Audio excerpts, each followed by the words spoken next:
Hello friends, welcome to Indian study पर आपका स्वागत है। दोस्तों, आज की इस वीडियो में मैं आप लोगों के लिए हिंदी का मॉक टेस्ट लेकर के आया हूं, जो कि आपके आने वाले एग्जाम यूपी पुलिस कांस्टेबल के रिगार्डिंग बहुत ही ज़्यादा इंपॉर्टेंट है। और आपने उत्तर प्रदेश प्रोन्नति बोर्ड की तरफ से हाल ही में यानी कि 11 फरवरी के दिन जारी किया गया एक कैलेंडर या नोटिस भी देख लिया होगा, जिसमें साफ साफ बोला गया है 26,382 पदों पर यूपी पुलिस कांस्टेबल की जो प्रक्रिया है वो अभी चल रही है। कभी भी वैकेंसी आ सकती है आपकी, तो इसलिए मैं आपसे बोलूंगा कि जितने भी प्रैक्टिस सेट मैं आपको प्रोवाइड करवा रहा हूँ इनको निरंतर देखते रहिए, क्योंकि ये एग्जाम टाइम में आपको बहुत ज़्यादा यूजफुल साबित करेंगे। ठीक है, चलिए देखते हैं पहला क्वेश्चन ने। जिसकी पूर्व से कोई आशा ना हो, वाक्यांशों के लिए एक शब्द क्या होगा? जिसकी पूर्व से कोई आशा ना हो, तो वाक्यांशों के लिए एक शब्द क्या हो जाएगा सर? अप्रत्याशित।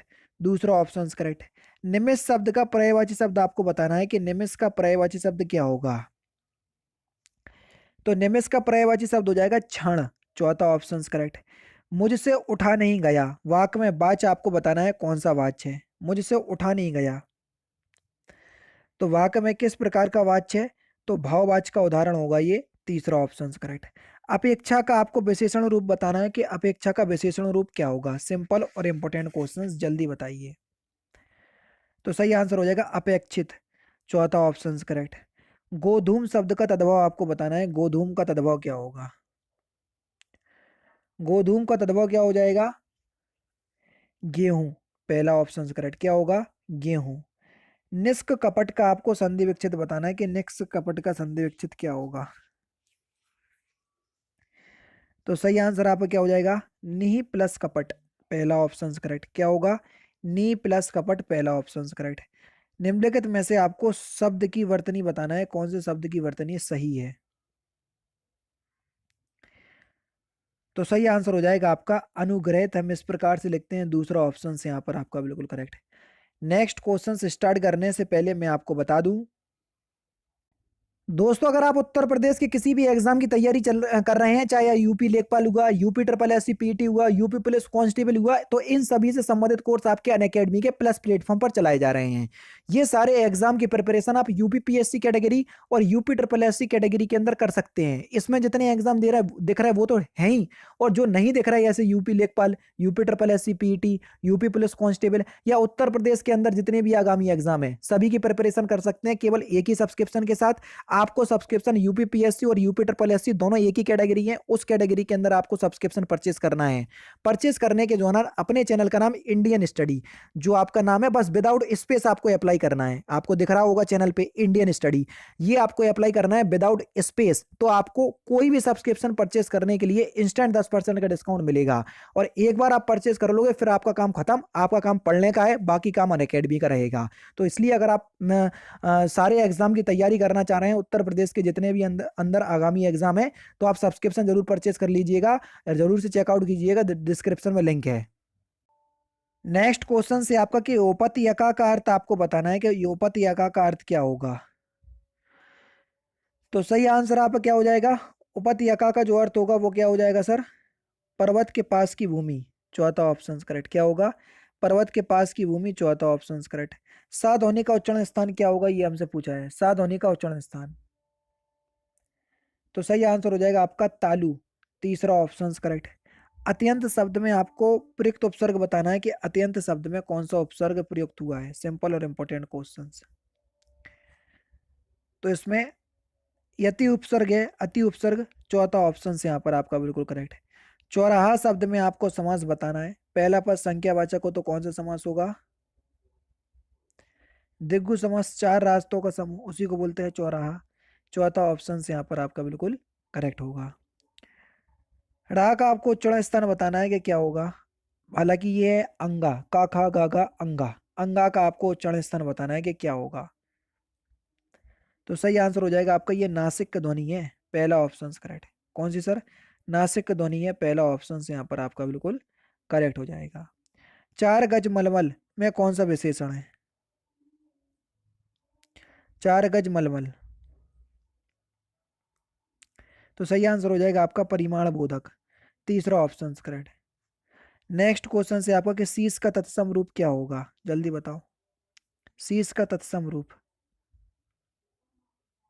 तो सही आंसर हो जाएगा आपका शीर्ष। दूसरा ऑप्शन करेक्ट।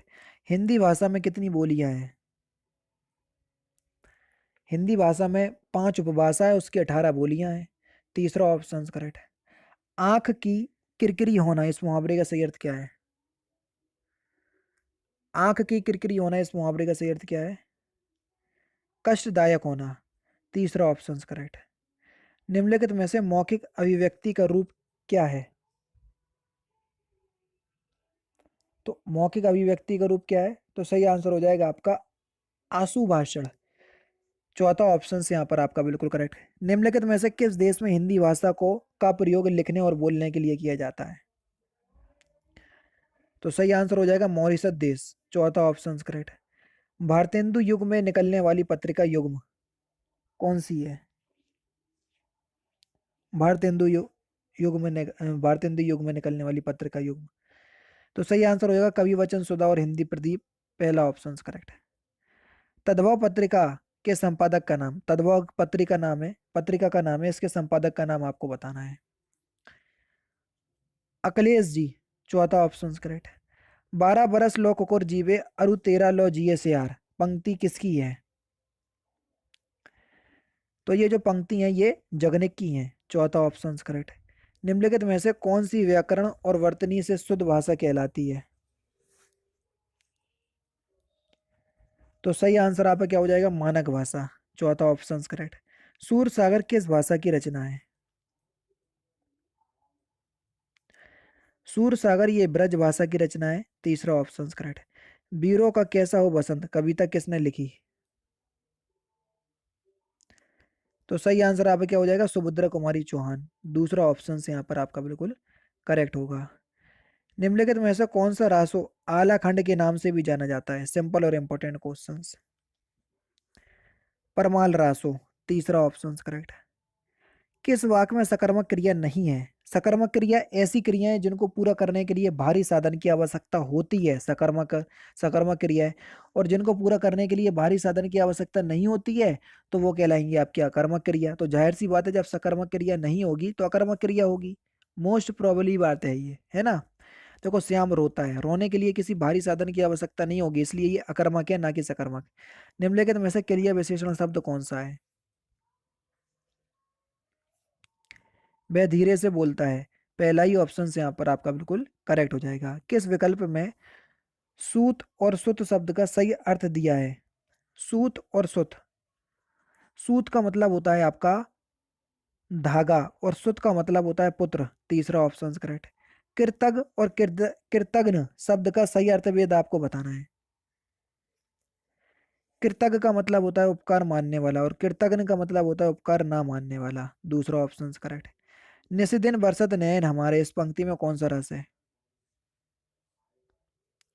वियोग श्रृंगार रस। पहला ऑप्शन करेक्ट है। छंद मुख्य रूप से कितने प्रकार के होते हैं? सही आंसर हो जाएगा आपका 2 प्रकार के मुख्य रूप से, वाणिज्यिक छंद, मात्रिक छंद। ठीक है। लेकिन हाँ, अगर आप छंद के कुल भेद पूछें तो वो एक मुक्त छंद और आ जाता है, लेकिन मुख्यतः 2 ही होते हैं। ठीक है। चरण चरण कमर बंधु हरिराई में कौन सा अलंकार है? रूपक अलंकार है सर। चौथा ऑप्शन करेक्ट। सकल और सकल का सही अर्थ क्या है? हालांकि ये नया प्रैक्टिस सेट स्टार्ट हो गया है तो इस क्वेश्चंस का आंसर आप मुझे कमेंट बॉक्स में बताना, क्योंकि 145 तक था, बाकी के 5 क्वेश्चंस आपके किस में चलेगा? गद्यांश में। ठीक है। सकल और सकल शब्द का सही अर्थ क्या होगा, तो इस क्वेश्चंस का आंसर आप मुझे कमेंट बॉक्स में बताएंगे। तो दोस्तों ये थे आपके 37 हिंदी के इंपॉर्टेंट क्वेश्चंस जो कि मैंने आज के इस वीडियो में आपको कंप्लीट करवा दिए। वीडियो अगर आपको अच्छी लगी हो तो प्लीज दोस्तों वीडियो को लाइक और शेयर जरूर कर दीजिएगा। तो दोस्तों फिलहाल की वीडियो में सिर्फ इतना ही। अगर आपको वीडियो पसंद आए तो प्लीज दोस्तों वीडियो को लाइक कीजिए, शेयर कीजिए और साथ ही साथ हमारे चैनल को सब्सक्राइब करना ना भूलें, क्योंकि मैं रोजाना इसी तरह की वीडियोस आप लोगों के लिए लाता रहता हूँ। नमस्कार दोस्तों, जय हिंद, जय भारत।